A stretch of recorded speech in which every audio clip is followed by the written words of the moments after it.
Hello everyone, welcome to all in modern गुरुकुला।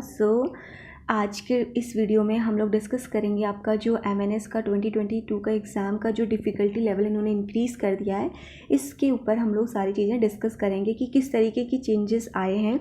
मैंने कल एक लाइव सेशन में भी आप लोगों को एक्सप्लेन किया था। तो आप लोगों में से बहुत सारे स्टूडेंट ये क्वेश्चन बोल रहे हैं कि हमको नीट में 50 परसेंटाइल लाना है या क्या करना है।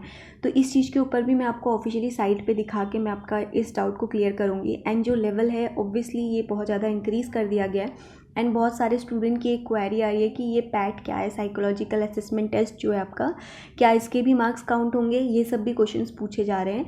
तो मैं इन सारे क्वेश्चंस के डाउट सभी क्लियर करती हूँ, एक एक करके मैं सारे क्वेश्चन आपके एड्रेस करूँगी। स्टिल आप लोगों को कोई भी डाउट होंगे तो आप लोग कमेंट में पूछ लेना, ठीक है। तो देखिए, सबसे पहले ये कल आपका नोटिफिकेशन रिलीज़ हुआ था, ये ऑफिशियल साइट पर आपका आ चुका है। तो अब इसमें मुझे लगता है कि जो इंडियन आर्मी ने पहले नोटिफिकेशन भेजा था उसी के अकॉर्डिंग उन्होंने करा है। कोई भी पिटीशन वगैरह का मुझे तो ऐसा कुछ इफेक्ट दिख नहीं रहा, बिकॉज उन्होंने पहले आपको बोला था कि नीट यूजी का फॉर्म फिल कर दीजिए, उसके बेस पे सिलेक्शन होगा। तो अभी भी इन्होंने नीट यूजी तो क्राइटेरिया रखा है, प्लस उन्होंने ये चीज़ तो कभी बोली नहीं थी कि एमएनएस का एग्ज़ाम नहीं होगा। जीके और इंग्लिश ये तो सब अपने अकॉर्डिंग बोल रहे थे। तो अब उन्होंने जो नोटिफिकेशन निकाला है उसमें उन्होंने ये भी बात बोल दी है कि वो एमएनएस का एग्ज़ाम भी लेंगे। तो ऑब्वियसली डिफ़िकल्टी लेवल तो बढ़ गया है ना, आपको नीट भी देना है, आपको एमएनएस भी देना है, ठीक है। अब देखिए, बाकी सारी चीज़ें तो सेम है कि फ़ीमेल होना चाहिए क्राइटेरिया, ये सब चीज़ों के ऊपर हम लोग डिस्कस नहीं करेंगे। आपका जो मेन डाउट है हम लोग उसके ऊपर डिस्कस करेंगे, ठीक है। अभी फिजिकल स्टैंडर्ड में कोई बहुत सारे बच्चे हाइट वगैरह पूछ रहे थे, तो पिछली बार तो 152 थी, अब इस बार जो भी चेंजेस होंगे वो आप लोगों को अपडेट कर दिया जाएगा, ठीक है। अब देखिए, यहाँ पे सिलेक्शन पे ध्यान दो आप लोग। जो आप लोगों को कन्फ्यूज़न हो रहा है कि नीट यूजी में 50 परसेंटाइल लाना है, ऐसा कहीं पे भी ऑफिशियल साइट पे नहीं मेंशन है कि आपको 50 परसेंटाइल लाना है। ये तो बहुत सारे लोग बोल रहे हैं, तो आप लोग यही कह रहे हो कि 50 परसेंटाइल लाना है, ऐसा लिखा तो नहीं है यहाँ पे, ठीक है। तो जब तक ये क्लियरली नहीं लिखेंगे हम तो किसी बात को नहीं मानेंगे, क्योंकि जॉइन इंडियन आर्मी अपने ही उस पर करती है, जो उन्होंने बोल दिया है वही होता है, मोस्टली तो वही हो रहा है। देखो, अब इन्होंने क्या बोला है कि NEET UG score will be, देखो यहाँ पे लिखा है shortlisted candidate based on the NEET UG score. तो जो आपका नीट यूजी का स्कोर आएगा उसके बेसिस पे आपका शॉर्ट लिस्ट होगा, ठीक है। अब इसके बाद मेरिट बनेगी, देखो लिखा हुआ है based on the merit. Merit का मतलब समझते हो ना आप लोग की कट ऑफ निकल के मेरिट बनेगी। लिखा है देखो कि शॉर्ट लिस्ट जो भी कैंडिडेट होंगे वो मेरिट के बेस पे होंगे, जो नीट यूजी का स्कोर कार्ड आपका आया है उसके बेसिस पे, ठीक है। अब वो डिपेंड करता है कि कितने में किसको वो लोग बुलाते हैं, ठीक है। अब दूसरी चीज़, उसके बाद इन्होंने लिखा है कि आपका 80 मार्क्स का एग्जाम भी होगा। 80 मार्क्स का एग्जाम होगा यानी कि 40 मार्क्स की जीआई और इंग्लिश आएगी। अब इसमें भी बहुत सारे बच्चों को कन्फ्यूजन हो रहा है कि क्या वो कैब आएगी कि नहीं आएगी, ऐसा भी बहुत सारे बच्चों को डाउट हो रहा है। तो ये डाउट भी मैं क्लियर कर दूं, जीआई और इंग्लिश का पैटर्न वही रहेगा जो आपका पहले था। तो जीआई में पहले भी जनरल इंटेलिजेंस में वो लोग आपको रीजनिंग और जीके के क्वेश्चंस देते थे, तो सेम वही होगा, 4-5 मार्क्स की रीजनिंग और फिर आपका जीके। और यहाँ पे इंग्लिश में जो आपका पहले पैटर्न था वही रहेगा। तो इन्होंने लिख दिया है कि 80 मार्क्स का ये एग्ज़ाम करवाएंगे, तो क्लियर है ना। तो नीट के स्कोर के मार्क्स ऐड होने हैं, प्लस आपके जो 80 मार्क्स का आपका सीबीटी होगा इसके मार्क्स स्कोर के ऐड होने हैं, ठीक है। लेकिन उसके बाद आपका एक और एग्ज़ाम होना है, जिसको हम लोग ने बोला है thereafter the candidate will be subjected to the psychological assessment test, interview and medical, ठीक है।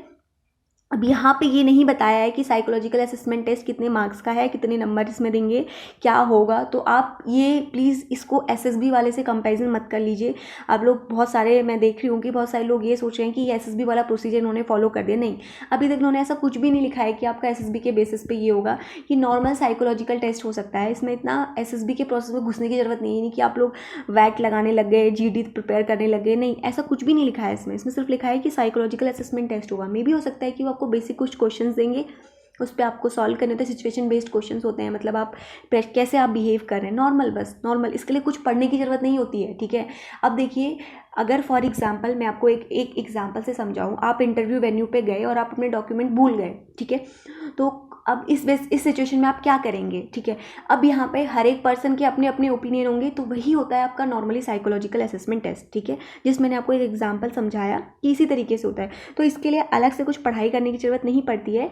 और अभी तो आप लोग बिल्कुल भी इस चीज़ पर ध्यान मत दीजिए कि अभी आपको एमएनएस के ये जीके और इंग्लिश पढ़नी है, इसको बस 1 घंटे से ज़्यादा टाइम मत दीजिए, क्योंकि ये एग्ज़ाम तो आपका बाद में होना है। इन्होंने साफ साफ मेंशन कर दिया है कि नीट यूजी स्कोर के मेरिट के बेस पे शॉर्ट लिस्ट किया जाएगा कैंडिडेट को। तो यानी कि जब नीट का रिजल्ट आएगा उसके बाद ही शॉर्ट लिस्ट होंगे, फिर ही आपका ये वाला एग्ज़ाम होगा जीके और इंग्लिश वाला। तो अभी आपको फोकस किस पे करना है, मेन फोकस आपको करना है अपने नीट यूजी वाले स्कोर पे, ठीक है।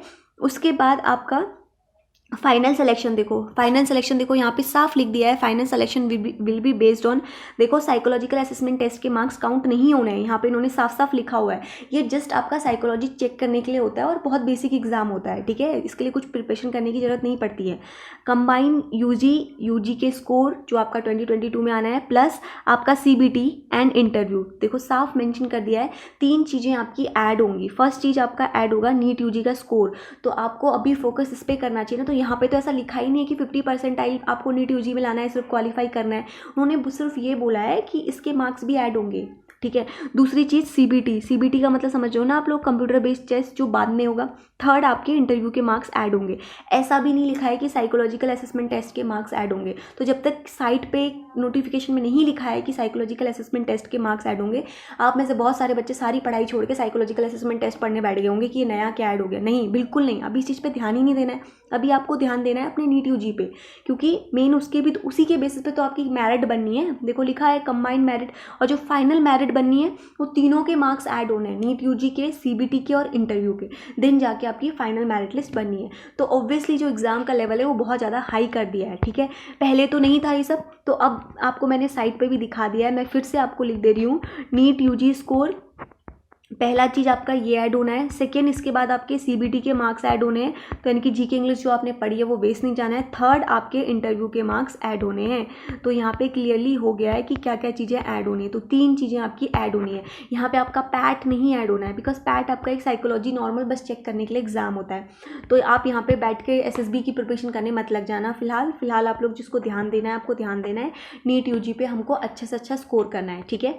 अब कैसे करेंगे, अब बहुत सारे तो डिप्रेशन में चले गए हैं कि नीट यूजी तो अभी भी नहीं हटा। तो कोई बात नहीं, हटानी है तो मैंने आपको क्या बताया, बायो अच्छी से करो। बायो तो मैंने आपको पहले भी बोला था कि MNS के लिए भी पढ़ो, बायो का लेवल इंक्रीज़ हो रहा है, ठीक है। दूसरी चीज़, फिजिक्स प्लस केमिस्ट्री के मैंने आपको वीडियो बना रखी है, उसमें मैंने आपको बताया है ईजी चैप्टर को तो एटलीस्ट टारगेट करो जिसमें से क्वेश्चंस आते हैं, ठीक है। PYQ सॉल्व करो, बस इतना कर लो, इतना काफ़ी है। इतने में आप लोग अच्छे खासे मार्क्स ले आएंगे अगर आप लोग सिंसियरली इतने सब्जेक्ट्स को भी पढ़ेंगे। डिफ़िकल्ट चैप्टर से मत घुसो, इजी चैप्टर को टारगेट करो, PYQ सॉल्व करो, 10 ईयर्स के बायो के क्वेश्चन करो। अभी मेन ध्यान इस पे दो। जीके और इंग्लिश मैंने आपको पहले भी प्रॉमिस किया है, मैं आपको करा दूंगी, डेफिनेटली मैं आपको करा दूंगी। 80 में 75 मार्क्स ले आओगे, उतना मैं बोल रही हूँ, ठीक है। तो अभी जो टारगेट है उस पर ध्यान दो, और ये 50% वाला अपने से ऐड नहीं करो जब तक यहाँ पे मेंशन नहीं है, ठीक है। जब मेंशन हो जाएगा साइट पे तब हम लोग बात करेंगे इस चीज़ के ऊपर, ठीक है। स्टिल आप लोगों को डाउट हो तो आप अभी आप कमेंट में पूछ सकते हैं। Thank you.